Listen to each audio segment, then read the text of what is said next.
حدیث نمبر 6025 حضرت ابو ہریرہ رضی اللہ عنہ نبی اکرم صلی اللہ علیہ وسلم سے روایت کرتے ہیں، آپ نے فرمایا موت کا فرشتہ حضرت موسیٰ علیہ السلام کے پاس آیا اور کہا اپنے رب کا حکم قبول کیجئے۔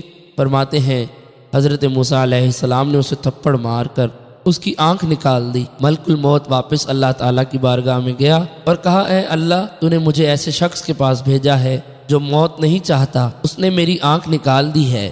حضور صلی اللہ علیہ وسلم نے فرمایا اللہ تعالیٰ نے ملک الموت کی آنکھ لوٹا دی اور فرمایا میرے بندے کے پاس جا کر پوچھو کہ کیا وہ زندگی چاہتے ہیں، اگر زندگی چاہتے ہیں تو ان سے کہو کہ ایک بیل کی پیٹھ پر ہاتھ رکھیں، ہاتھ کے نیچے جتنے بال آ جائیں اتنے سال مزید زندہ رہے۔ حضرت موسیٰ علیہ السلام نے پوچھا پھر کیا ہوگا؟ کہا پھر موت آئے گی۔ حضرت موسیٰ علیہ السلام نے فرمایا پھر اب قریب ہی موت ٹھیک ہے، اے میرے رب مجھے ارض مقدسہ سے ایک پتھر پھینکنے کے فاصلے پر موت دینا۔ رسول اکرم صلی اللہ علیہ وسلم نے فرمایا اللہ کی قسم اگر میں وہاں ہوتا تو میں تمہیں سرخ ٹیلے کے پاس راستے کے کنارے پر ان کی قبر دکھاتا۔